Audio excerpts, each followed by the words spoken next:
So, Alastair, you grew up, to start with, in Scotland as the son of not one, but two service personnel. My father, Jimmy, was in the Royal Air Force, and my mother, Joan, served with the Wrens, which I don't think exist anymore, but it was the specific women's section of the Royal Navy.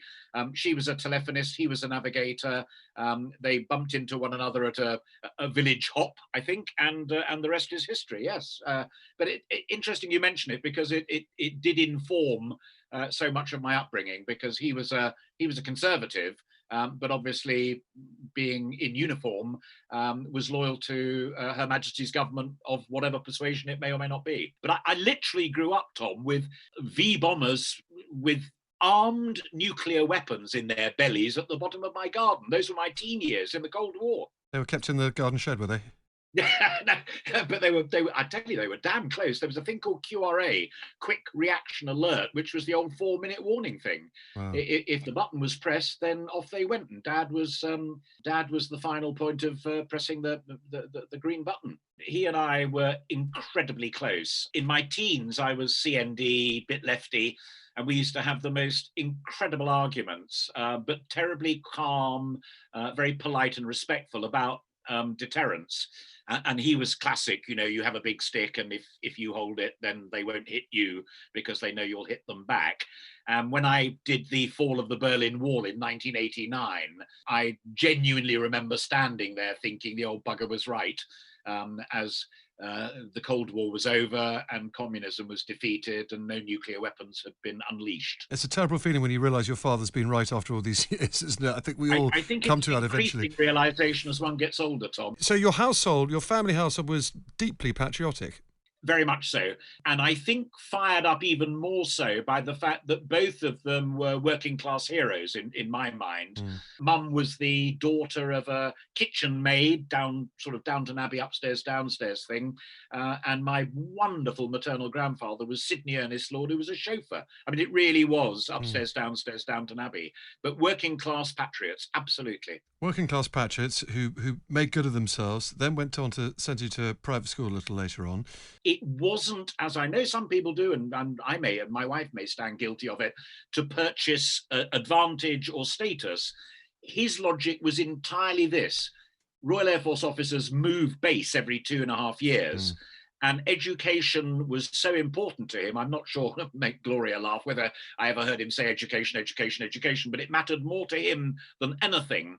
Therefore, my brother and I went to boarding school so that we had 13 to 18 uninterrupted. It mattered that much to him, and it meant scrimping and saving. So you had the classic middle class upbringing, yet you became quite the radical as a teenager. You just said you joined CND, but even more of a radical as a student. What happened? I think it was the kind of the unleashing of that very conservative small c upbringing and, as you say, patriotism and what have you. When I went to Bristol University to read economics and started rubbing shoulders with all sorts of different people, there was a group called the Broad Left, and it seemed to me to have the fairest and most constructive approach. I was very conscious of the fact that I had, as you just nicely described it, a comfortable middle class upbringing. Unemployment was never a problem. There was enough money. There were motor cars and occasional holidays, and that simply wasn't the case for other people. And we're talking about the 1970s. So it wasn't as bad as it got later, but it was tricky times. And I think also I found the Broad Left, it was full of more interesting and fun people. It's where I bumped into Charles Clarke, who became a lifelong friend, and John Reed and Dave Aronovich and Trevor Phillips and people like that. They were just really great, interesting, clever people. Were you rebelling? A little bit of it, yes, I think so. Not consciously thinking, I'll show him, because I loved him and respected him. But I think there was a rebellion, and if anything, it was more of a rebellion against 5 years of authoritarian Benedictine Roman Catholic boarding school, I guess, than it was middle-class mummy and daddy. So you went on to Bristol University. You then joined the National Union of Students. You then joined the executive of the National Union of Students and campaigned all these causes against racism, anti-apartheid, lesbian and gay equality, which was quite a big deal in the 1970s. It wasn't the mainstream cause that it is now. You threw yourself really headfirst into this. I did, and I was vice president of the student union at Bristol, and then onto the executive NUS and eventually deputy president, because Charles Clarke beat me in the in the broad left runoff, and he became president, and I was his deputy for 2 years and loved literally every minute of it. It was the most remarkable learning curve, because we were negotiating with the Department of Education and Science, as it was in those days, on rent levels in universities, student fees, the minimum grant, and that sort of thing. But as you rightly point out, there were big social issues. I mean, bear in mind the '67 legislation with Roy Jenkins and others, and David Steele, about abortion and gay rights and what have you. It was still very young legislation. And of course, in gay rights, it was very limited legislation. The full equality only came many, many years later. And we joined forces with the Campaign for Homosexual Equality, as it was called in those days. But interestingly, we also fell foul, as Harriet Harman and the National Council for Civil Liberties did, of the paedophile movement. And I put my hand on my heart, and I'm sure it's true of Harriet and others, I'd never heard of paedophilia. I genuinely had not heard that word, and I had no idea what PI, the Paedophilia Information Exchange, was about. And we fell for it for a while. What do you mean you fell for it? Well, because we thought they had an argument to make as well about, everybody agreed that 21 was too high, because that was the first age limit for gay men. Gay women were never in it because of Queen Victoria, as we all know. But everybody felt that gay men should have the same age of consent limitation as heterosexuals, everybody else. And the Paedophile Information Exchange said, no, there should be no limit, because it's a human right. And I suppose the old, the soft left in those days, oh, yeah, it's a human right, we'll go along with that as well, without asking the more fundamental moral questions. And NUS fell for it, and NCCL fell for it. And fortunately, wiser acres prevailed. Do you regret campaigning for that now? Oh, no, I regret ignorance. We made huge progress on the generality of gay rights, and I'm very, very proud of that. I was then and I am now. I regret deeply, and it's a lesson to anybody who wants to get into our game as journalists and what have you, is the old Alastair Burnett adage of you can never stop learning and researching. One of your friends at the time, Trevor Phillips, the writer and former chair of the Equality and Human Rights Commission, he calls you Al, or perhaps you were known as Al at the time. Let me tell you how he describes you at the time. You were handsome, eloquent, you wore tight trousers, see-through shirts and tousled hair with a Byronic flair. You were lusted after by all the girls he knew, including one or two of those who claimed to be militant lesbians. How do you plead? I didn't know about militant lesbians. No, I plead guilty as charged, but thank you very much, my dear, dear, lovely friend, Trevor Phillips. Trevor's a great guy. And one of the lovely things in talking to people like you and Gloria about politics is that politics should be fun as well as important. And it's nice that we've talked about student grants and gay rights, but now we're talking about tight trousers and Byronic looks. We had fun. You were voting for the first time around then. This would have been in the series of different Wilson Heath electoral battles, I presume. Do you remember the first general election you voted in? I'm almost certain that I would have voted Labour. Although, again, ironically, Ted Heath became a very close friend, both of I think he preferred Sally, actually, my wife, to me. But no, I would definitely have been supporting the Labour Party in those days, although I never joined and never have joined a political party because, as I'm sure you know, it wasn't long after that I started working for ITV, and the rules of engagement there I feel very strongly about, as both of you well know. Would you ever have called yourself at the time a socialist? I probably wouldn't have done, funnily enough, but I certainly would have described myself as a supporter of distribution in those days. Economic distribution, progressive tax system, things like that. I mean, the two things that really drive me as an individual nowadays are, one, that we should never dismiss the efforts of men and women who are engaged in wealth creation. The other side that drives me very much is whether people get a fair crack of the whip. And so one Tory policy, for example, that I've always been a huge supporter of is increasing the basic allowance that everybody can earn before they pay any tax at all. That seems to me to be of huge merit, so that there is an attraction of getting out there and working your whatsits off. But there's also an attraction of keeping as much of it as you possibly can. Mm. But if you go to the other dizzying end of the scale, then people should pay their fair whack. So you joined ITN, you became an industrial correspondent with them. When you're doing your reporting on a really difficult period in the 1980s of industrial strife, the miners' strike, etc., Yeah. Clearly on screen you're fair and balanced, but did you secretly side with the miners? Were your sympathies No, really not with at all, them or no. with Margaret No, Thatcher? I did 4 years with Southern ITV before I joined ITN as a general reporter and an industrial correspondent. And the guy who's the chairman of Southern TV was a man called Frank Copplestone, who became involved later in the SDP with David Owen and Shirley Williams. And he interviewed me because he knew I was deputy president of NUS. And I suddenly thought, I'm going as a graduate trainee. Why am I being interviewed by the chairman of the company? And it was because of my political leanings. And he said, you leave those at the door.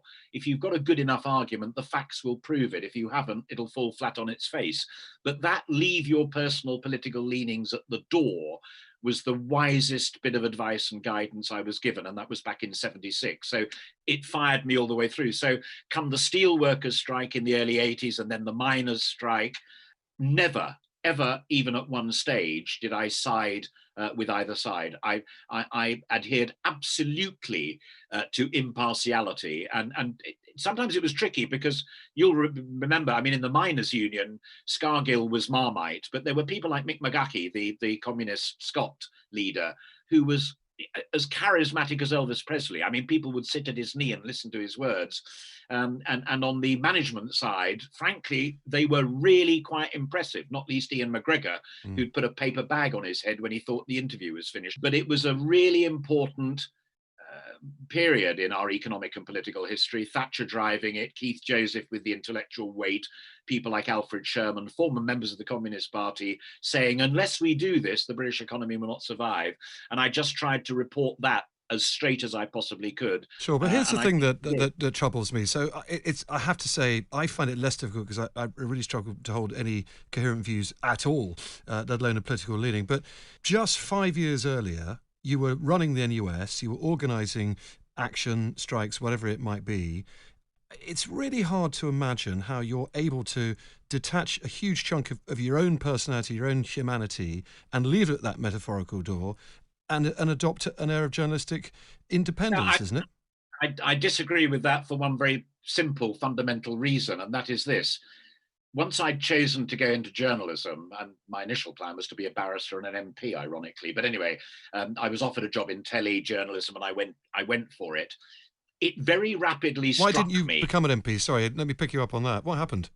Oh, simply because I was offered telly beforehand, and I went home to. We've talked about my dad already, and he was always my touchstone on advice of things that really, really matter. I mean, Mum as well. I'm not being dismissive, but he was the absolute cornerstone of my life. And I said, I've been offered this thing, but my intention is to go to LSE after Bristol. I was going to do law at LSE, be a barrister, and run for a safe seat somewhere. For which party? The Labour Party? Absolutely, yeah, with Charles and John and the rest of them. And it was Dad who said, have you really thought that through? And I said, well, I think I have. And he said, well, why don't you give telly a go? And if it works out, then goodness me, many of your generation will give their right arm for a job in telly. And if it doesn't work out, well, you can still go to LSE, do the law, be a barrister, become an MP and what have you. But you've been offered something very special, give it a go. And I paused and I phoned Frank Copplestone back and said, can we do something that my father describes as giving it a go, i.e. 6 months either way? And that's how it started. And the 6 months then became over 40 years. Well, it's never too late. Not even too late now, baby. But once you've gone into that profession, the other thing that dawned upon me was that it was far more important, even more important than the distribution of wealth and the rest of it, because it's about democracy. It's about an informed democracy. It's about impartial broadcasting. I mean, you writing for a great newspaper can say whatever you want, subject to your editor and your owners and all the rest of it. But working in ITV News or BBC colleagues have exactly the same strictures. You must be balanced and impartial. And it's one of the great issues of the day, even now. And I signed up to that immediately, and it became the most important single driver to my entire professional life. Throughout the 1980s and 1990s, you're full working chairs. You were presenting a series of different election night coverages for ITN. Did your vote change, or did you remain loyal to Labour throughout? Once I'd started working for ITN, I didn't vote. You haven't voted since? The last time I did vote, because it mattered so much to me, was Brexit. And that was the first time you'd voted since the 1970s? Yeah. Why didn't you want to vote in all that time? It's one of those weird things. It's why I don't do media training either. Because you imagine if, taking a lovely big wodge of money for interviewing the chair of Centrica or British Gas, and then the next day you're sitting in the news studio and there's a gas explosion that wipes out 3 people, and you've got to interview the bloke you trained 3 days before.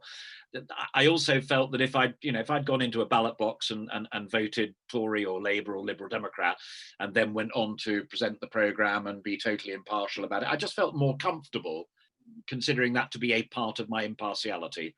So how did you break your 40-year duck, and how did you vote in the Brexit referendum? I voted to remain, although instinctively and intellectually I wanted to leave. And I tell you for why I voted remain, and that was because the Leavers, I think that to this day, did not have a coherent, lucid, credible strategy. The person who ticked my box, I think most closely, was probably Cameron, when he went over and said, look, there's huge pressure for a referendum, people want to leave and what have you. You've got to cut me some slack and cut me a deal on immigration and services, and particularly the city. And they laughed at him and sent him away with his tail between his legs, and the rest is history. I was at my happiest with the 1956-7 Treaty of Rome, free mobility of goods, labour, capital, an open market. The minute it started getting Maastrichtish and Lisbonish, I just don't think the continent of Europe is a sovereign state, and I don't think it should be. But if you're going to change it, you've got to have a clear plan, or you end up in the kind of confused mess that we are now. That's quite a contradiction. So you believed in your heart passionately that Britain should be free of these European shackles, as the Leave campaign might have put it, yet you still went on to vote Remain because your head felt so strongly there was no plan. It was a simple choice between doing what on paper seemed to be the right thing, and I wasn't out of sympathy with notions of sovereignty and such like. But again, remember what I said about wealth creation and distribution. You've got to have a functioning economy and a system of trade that works. Otherwise, very ordinary people, not people who've got lovely, comfortable, disposable income, very ordinary people are going to suffer, and it's going to be a mess. So if we're going to do the right thing, let's at least have a proper game plan for it. And there was not a game plan on offer that was credible. Did you suspend your partisanship again in 2019, or did you vote in the last general election in December? No, because I was still, end of 2019, I was still working for ITN, so the same rules applied. Didn't vote. No. You left ITN at the beginning of this year after a Twitter disagreement with a Lib Dem councillor who was from the BAME community. You've denied quoting Shakespeare to him was in any way any form of derogatory or racial abuse, and in fact your friends have as well. Trevor Phillips has written passionately in favour of that. But I must ask you this: are you concerned generally about free speech at the moment? Are you concerned that someone can't quote Shakespeare to someone else about having to get hauled over the coals for a crime they say they didn't commit? On the ITN thing, we've all moved on, and that's point par. I think freedom of speech, and I particularly read stuff that Toby Young has written about it, I think it's been exaggerated because it has become a cause célèbre, and it gets woven into other things. I mean, Black Lives Matter is a classic example, and statues, whether it's my lovely old stamping ground of Bristol or whether it's Oxford University and Cecil Rhodes. It's really, really difficult, I think, to take a step back and say, what is the actual issue here that we are talking about? In terms of people picking and choosing language, which you and I and Gloria adore, people are having to be so desperately careful nowadays that I think that can constrain freedom of debate, freedom of discussion. And I regret that. I regret it very much, whether it's in terms of sexual gender politics, or whether it's about race and what have you. Yeah, the core issues are what matter. And Black Lives Matter, I'm a huge Formula One fan, big fan of Lewis Hamilton. He's got in trouble for supporting Black Lives Matter because people say they want to dismantle capitalism and all the rest of it. I mean, simple fact is that Lewis Hamilton's a successful man of mixed race, black man, who has done fantastically well and wants other people to do well. Simple, straightforward. Let's talk about that without worrying about tripping over linguistic niceties. Alastair, you were ahead of your time in your campaigning for lesbian and gay rights. I guess the big debate, particularly amongst older people, people of mine and your generation now, is the trans debate. Do you think this generation, or many people of this generation, are as bigoted or as backward now about trans rights as perhaps some of the generations that you were fighting when it came to lesbian and gay equality? I don't know about the generality, and I'm not being evasive, and I will answer the question head on. But I mean, we are blessed with 4 children who are in their mid to late 30s and in their mid to late 20s. That's our so I hear what, quotes, this generation thinks about such matters, and those opinions are wide and varied, I can tell you. And it's intriguing to hear those discussions go on. So I think that a lot of this generation is where we were in the mid 1970s about the simplicity, as it were, on reflection of gay rights. We're on a learning curve. But Tom's last point about freedom of speech is what muddies it. And trans is an absolutely perfect example of it. It's actually incredibly difficult to have that open, heartfelt debate about something that really, really matters, because people are walking on a thesaurus of eggs, as it were. And I don't think that this generation is bigoted, but I think it's as ignorant as we were back in the 70s. And I hope it makes a better job of researching it, thinking about it, discussing it pleasantly, understandingly, and politely with one another. Alistair, the final quick question for you as we're coming to the end. You're now liberated from reading the news after 35 years to vote any way you want at the next general election. Have you decided yet? Yes. Would you share it? No. I mean, it's probably illogical not to admit to it, but as things stand at the moment, I'm watching Keir Starmer with huge interest. I could never have brought myself to vote for Mr. Corbyn, who intellectually I respect, and John McDonnell I respect as well. I just don't happen to agree with their prescription for the British economy, which matters to me as much now as it did when I was an undergraduate at Bristol University. It remains a passion for reading and thinking. And I think that as things stand at the moment, and unless Mr. Starmer and his policy wonks come up with a very radically different economic package, the likelihood is I would be more inclined to vote Conservative. But watch this space, because it's, as we all know, it's a good 3.5, 4 years away, and things can change. Now is the time, I'm afraid. I have to try and sum you up and put you in a pigeonhole, and you're absolutely free to deny it and rip it up. I'm going to try and class you as an impassioned, freedom-loving, non-politically aligned centrist. How do you plead? I'll buy that. And the other thing I'll admit to is I've interviewed all sorts of great political figures, and I've been lucky enough to interview prime ministers going all the way back to Ted Heath. The one I liked most and admired in many, many ways, and this will get brickbats, I'm sure, was Dave Cameron. I got to know Dave when he worked for Carlton Television, and we worked closely together there. And one of the greatest bits of policy in the last 20 years that should have been pursued and might still be pursued was the big society. I have a passion for charities. I have a passion for caring for other folk. I have a passion for the environment. And Dave got very, very close to doing that, and then was distracted by other matters.